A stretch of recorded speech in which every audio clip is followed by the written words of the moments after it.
Halo, assalamualaikum warahmatullahi wabarakatuh. Berjumpa kembali di channel edukasi saya. Kali ini kita akan membahas tentang materi GLB dan GLBB.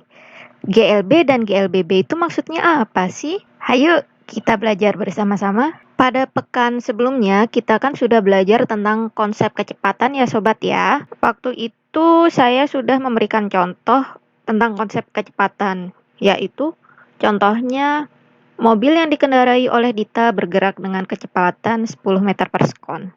Yaitu ilustrasinya seperti ini. Maksudnya apa sih kecepatan 10 meter per sekon itu?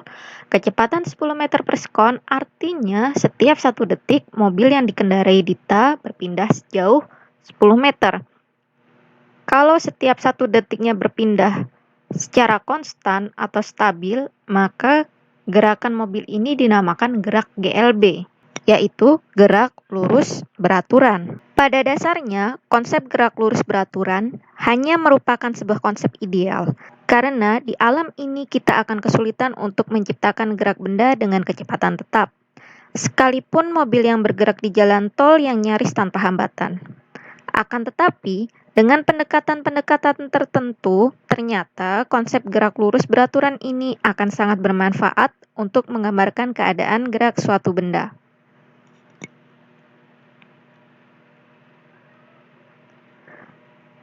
Karena sebuah benda yang bergerak lurus beraturan mempunyai kecepatan tetap, maka hubungan kecepatan benda, velocity dengan waktu, pada gerak lurus beraturan dapat dinyatakan dengan grafik di bawah ini.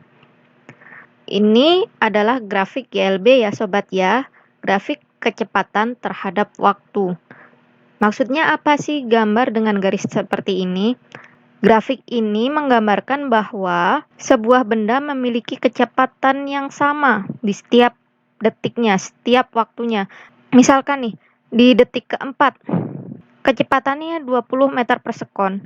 Di detik kelima, 20 meter per sekon. Detik ke-8, 20 meter per sekon. Hingga detik ke-100 pun juga 20 meter per sekon kecepatannya. Makanya dinamakan dengan gerak lurus beraturan. Di sini ada dua gambar yang aktivitasnya hampir sama, yaitu bersepeda. Cuma bedanya, yang ini gambar lintasannya itu menanjak, sedangkan yang ini gambar lintasannya adalah menurun. Apa yang kamu rasakan saat mengayuh sepeda di jalanan menanjak, sobat? Wah, pasti lebih berat ya, karena gerakannya jadi makin lambat. Terus, apa yang kamu rasakan saat mengayuh sepeda di jalanan menurun, sobat? Ya, benar. Kalau di jalanan menurun itu, pasti akan lebih cepat gerakannya. Meskipun sepeda tersebut tidak dikayuh, ya kan?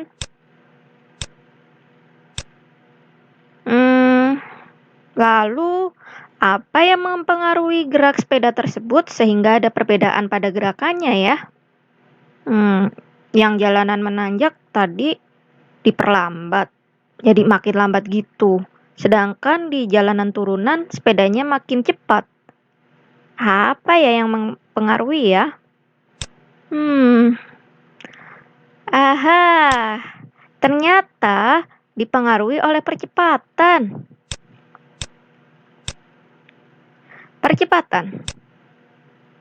Percepatan sebuah benda adalah perubahan kecepatan benda tersebut setiap satuan waktu. Percepatan merupakan besaran vektor. Oleh karena itu, percepatan bernilai positif atau negatif. Percepatan yang bernilai positif secara fisis menyatakan gerak benda yang dipercepat. Sedangkan percepatan yang bernilai negatif menyatakan gerak benda yang diperlambat.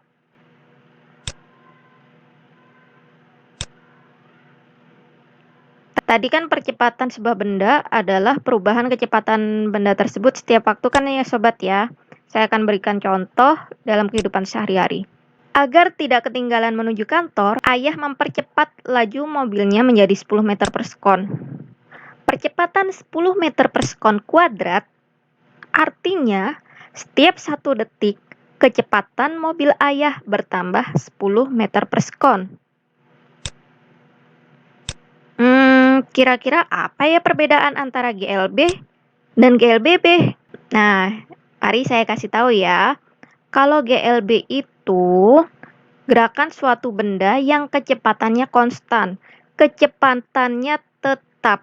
Sedangkan GLBB, gerak lurus berubah beraturan. Kalau tadi kan GLB gerak lurus beraturan, yang ini gerak lurus berubah beraturan, yaitu gerak suatu benda yang memiliki percepatan tetap. Kalau ini tadi kecepatannya yang tetap, yang ini percepatannya yang tetap.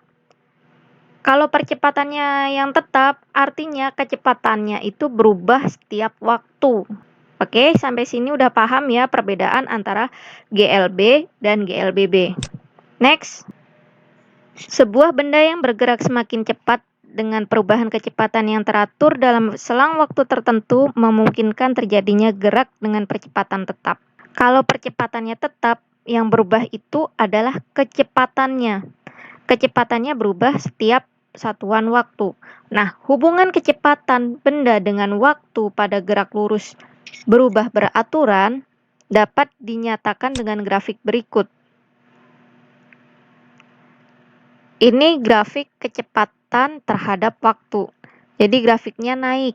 Kalau tadi di GLB, grafiknya itu datar terus, sedangkan di GLBB grafiknya naik ya, kurvanya seperti ini.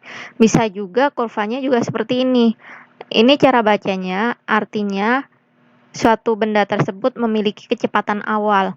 Misalkan di jalan tol itu awalnya mobil bergerak 60 km per jam, ya kan? 60 km per jam. Ternyata karena takut telat berangkat ke kantor ayahnya, akhirnya tancap gas. Jadinya mobilnya makin cepat. Nah, grafiknya jadi naik seperti ini terus. Oke, bisa dipahami ya. Kalau GLB tadi grafiknya mendatar lurus terus, sedangkan kalau GLBB itu grafiknya naik seperti ini, bisa juga seperti ini. Kalau ini kecepatan awalnya 0, yang ini kecepatan awalnya mempunyai nilai tertentu gitu. Oke, kita akan memperhatikan beberapa contoh gerak lurus berubah beraturan di kehidupan sehari-hari. Contoh gerak lurus berubah beraturan yang dipercepat, yaitu salah satunya kelereng yang meluncur di papan luncur yang dipasang miring, ya kan? Kemudian ada lagi contoh yang tadi di depan, sepeda yang menuruni jalanan menurun tanpa dikayuh. Jadi nggak usah dikayuh pun sepedanya juga akan berjalan dengan cepat.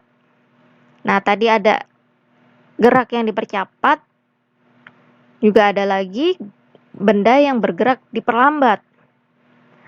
Contohnya, bola yang dilempar ke atas. Kalau kita lempar ke atas, bolanya kan pasti kayak makin lambat gimana gitu. Baru nanti kalau udah turun, dipercepat lagi.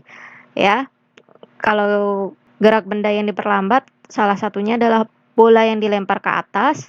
Terus yang kedua, sepeda yang dikendarai di jalanan menanjak. Mudah bukan untuk belajar GLB dan GLBB, sobat? Ya, kita lanjut ya. Kita akan belajar langsung ke contoh soalnya. Yaitu contoh soalnya sebagai berikut.